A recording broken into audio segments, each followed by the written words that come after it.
Yo, what is going on, guys? It is your boy AAron2420 bringing you guys another Uber's Wi-Fi battle. Well, actually, this is the first Uber's Wi-Fi battle of Ultra Sun and Moon on my channel, and we are going up against my boy Danekii, aka Judai, aka Jaden, aka whatever you want to call him from Yu-Gi-Oh, as long as it's referring to Jaden Yuki, because that is Dan's spirit animal slash man he wishes he was. But yeah, so we get to fight against him, my boy. He was very, very kind to me and wanted to give me as many thumbnail opportunities as possible. We actually did 5 Wi-Fi battles. 3 of them are going to be uploaded this week. The other 2, one of them I'm glad the replay didn't save because I choked, and the other one was just, oh, that was horrible. But yeah, so that's why you see like Pokeball Magirna's on your screen. There's also Dawnwing's Necrozma. I have Duskmane Necrozma in this match. In the next Uber's battle that'll go up on Wednesday, we actually swapped those 2 mons. But yeah, so my team is Marshadow, Primal Groudon, Primal Kyogre, Pokeball Magirna, Yveltal, and Duskmane Necrozma. And I figured against Dan, he doesn't have anything that really wants to take a ground type hit. So I figured I'm pretty fine with bringing in my Primal Groudon here. As you could see, he brings in his Arceus-Fairy. And by the way, I'm sorry this part of the match is really sped up. Primal animations take forever, and I know they're gonna happen a lot during this match, along with like other form changes. So this match is really fast also because it was really long anyway. And again, all these animations take forever, so I'm sorry in advance about that. If it's a little too fast compared to normal. Also, I got a new Citra build that works a lot faster than usual. But yeah, so I decide first off though. I know I'm going to take any hit from this Arceus-Fairy, and I originally thought I was going to switch out, but he actually had Earth Power. That was perfectly fine by me because I knew I still lived. I decided to go for Rocks here because I figured that there was not really a situation where I lost by going for Rocks. And even if you want to Calm Mind like he is actually doing now, it was perfectly fine to just roar him out next turn, because even at +2, he would not have been able to kill me with Earth Power, as you saw from that prior damage. So I actually go for Roar right now because I can get something in like Magirna, for example, which actually does end up coming in. It would be really unfavorable to stay in against Primal Groudon. It would essentially just be a sack. Or B, he brings in his Arceus-Fairy, which is by far his best mon to handle Primal Groudon, and it's going to take massive damage from our Precipice Blades. And if I got a crit, it would have definitely been very, very bad for the Arceus-Fairy, because crit Precipice Blades wouldn't have killed, but it would have at least gotten it in range to the point where if I got another really good roll with Precipice Blades, I got it killed. So, as you can see here, we do about half, a little less than half with Precipice Blades. So sadly it is looking like it's recoverable damage from here. So that's definitely not pleasing, and I figured that there was no way that I killed another Precipice Blades anyway because I knew he was going to recover. So I should go for a Lava Plume here, hoping that I can maybe get a burn. And since I don't, I figured that there's not really any reason to keep us in and just fish for a burn, because otherwise he's just going to sit up eventually and that's not going to be good. So I just decided to bring in Magirna here, thinking he was probably going to Calm Mind. He actually doesn't, and he goes for an Earth Power. So, you know what? Shame on me for switching to my Magirna on an Earth Power. We still take the hit very well for a Magirna. So, shout out to Spidef Magirna being the set in Ubers. I actually thought he was going to Calm Mind here. So, I figured that for me, I was best off going for a Flare Cannon. I'm pretty sure I went for a Flare Cannon this turn. If not, I went for a Pain Split. But my point being is I believe did I go for Pain Split? Shit, I'm actually forgetting right now. I know I went for one of the 2, and then I figured I could always go for Heart Swap in the next turn after he had set up a little more. So I did go for Pain Split, because I remember I was trying to get some HP back and potentially beat the Arceus better. And then, as I said, I wanted to steal a +2, so that way then I could just fire off a really nice Flare Cannon that was doing more damage than he had boost for. So he does bring the Primal Groudon here, and it would have been ridiculously stupid for me not to switch out of Magirna. So I actually go to my Bacon Bird, our Yveltal. Now, sadly, this is not the defensive Yveltal that I brought in my other Ubers game, because defensive Yveltal actually would have done really nice against Dan's team, to be honest. It would have been able to easily beat this thing 1v1. I mean, I still probably could beat it 1v1 depending on his set. But regardless, my only play here is Oblivion Wing. And sadly, he ends up actually staying in. And also he reveals that he's not really too Spidef. The Stone Edge miss here really mattered because Yveltal actually comes into play a lot later on in the game. And it's sort of my win con. But regardless though, he decides to bring in his Magirna again, who is definitely going to eat an Oblivion Wing. There's no possible way that I do more than like 20% with this thing. And that's assuming I get like a crit too. But as you can see here, he tanks that ridiculously well. So leftovers recovery, it's essentially like I never got the hit off, or a little, he's a little lower, but not much. Just make sure that I get a tiny bit of chip. So here I decided to bring in my Duskmane Necrozma, aka Sartorius, and I figured that Dan would really like his nickname because Yu-Gi-Oh! GX reference to the second season villain.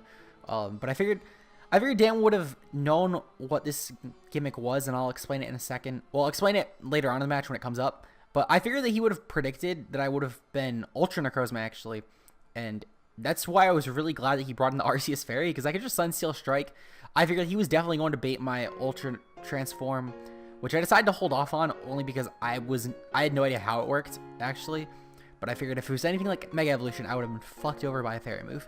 And I wanted my stab as well on the Arceus, so I figured I'd just go for Sunsteel Strike. I also forgot that my speed was higher than his, and I could have probably killed with Sunsteel Strike regardless, but we'll forget about that till it comes up later in the match.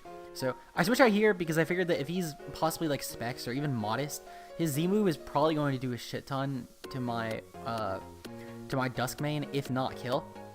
And this was actually a very good play for him. Shoutouts to Dan, because getting the +1 boost is going to be very, very scary for my team to deal with, because I don't have a lot that really wants to take a hit from +1 Lunala. In fact, besides my Yveltal, I don't have anything.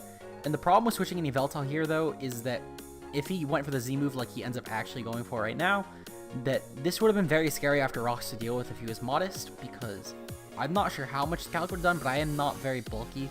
And I know already that the Z move is very, very powerful, so I was not necessarily wanting to risk that.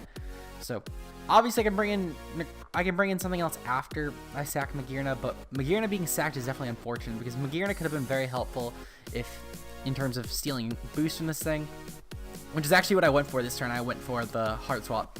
When I went for the Flare Cannon, then the Heart Swap, because I actually wanted to swap a -2 special attack on this thing. But obviously, you know, +1 Dawn Wings Necrozma is going to do a little bit more than I would like to my Magearna. So it's unfortunate that Magearna had to go down, but we did just get rid of his Z move.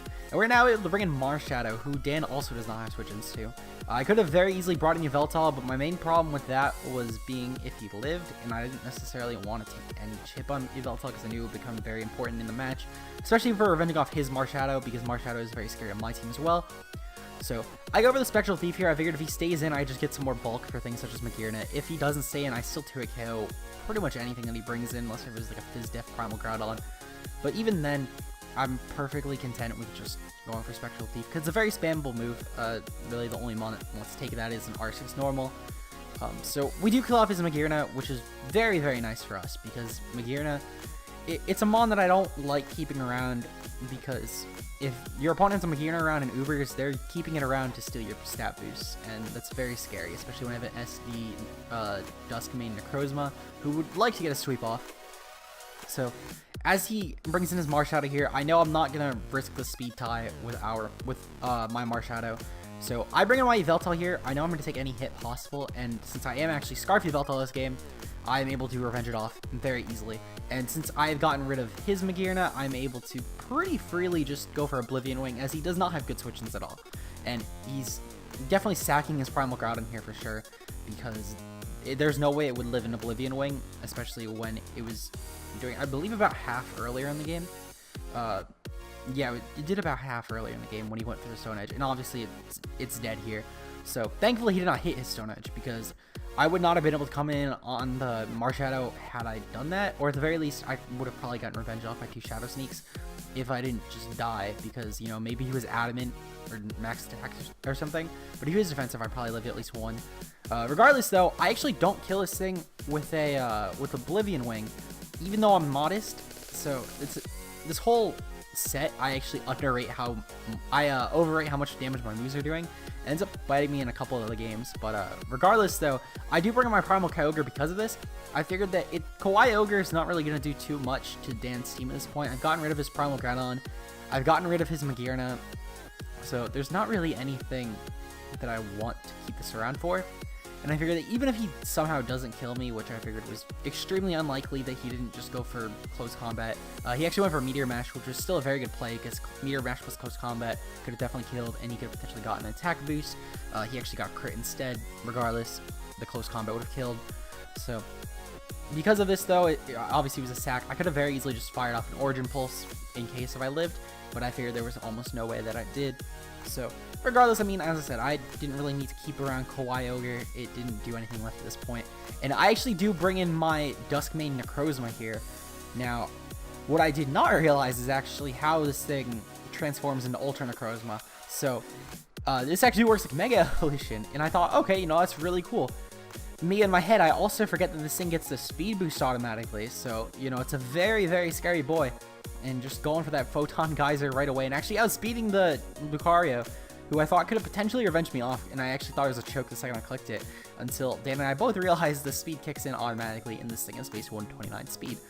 So, it was very, very nice, and I make a very stupid player here. I try and go for damage over potentially clicking a thumbnail, so sadly, we do go for the Outrage here. One, he lives, and I just sacked my Ultra Necrozma. And two, I should have went for my Ultra Necrozma Z move, whatever you call it. Because, you know, that would have made an awesome thumbnail, but instead I gave it up. I gave up the amazing thumbnail opportunity, so, you know, we're sad boys. But regardless, though, I can still bring in my Marshadow. My Marshadow literally wins here, and even if Marshadow dies, I still have my Yveltal in the back. So regardless, I have definitely won this game at this point. There was no doubt about that, though. So sadly, though, we do miss out on the thumbnail, regardless, because Marshadow would have killed, and then obviously, even if I lost the speed tie versus his Marshadow, then I could have always brought in my Yveltal and won. So he goes for the Shadow Sneak here, obviously no reason not to, and he kills off my Marshadow because it's obviously going to kill. It's a Marshadow going for Shadow Sneak versus itself. You know, just the old Uber spirit there. Shadow Sneaking opposing Marshadows with your Marshadow. But I bring in my Yveltal here. I know from earlier calcs or earlier damage, he has no chance of killing me even with a crit. Even if he got like a triple crit, he wouldn't have killed. So we go for the Oblivion Wing, just get our HP back, and we win the game because of Bacon Bird. As I said, it was a very good game. I really enjoyed it. Sadly, I feel like the Stone Edge miss, I might have still won. In fact, I probably could have still won. It just would have taken a lot of more playing around. But having it come down to the Stone Edge missing on my Yveltal earlier definitely helped me a lot in this match. So, good game to Dan, though. Obviously, Stone Edge of miss. It's an 80% accurate move. The bright side, there wasn't really too much other hacks that mattered in this game. It was just the one thing. But, yeah, I really like this team. I'll leave it on portable if you guys want below. That is going to be it. I will see you guys with another Uber's Wi-Fi battle versus Dan on Wednesday, where I try out Dawn Wings Necrozma. Until then, guys, make sure to leave a like, go sub to Dan if you're not already for some odd reason, and I will see you guys next time. Peace out.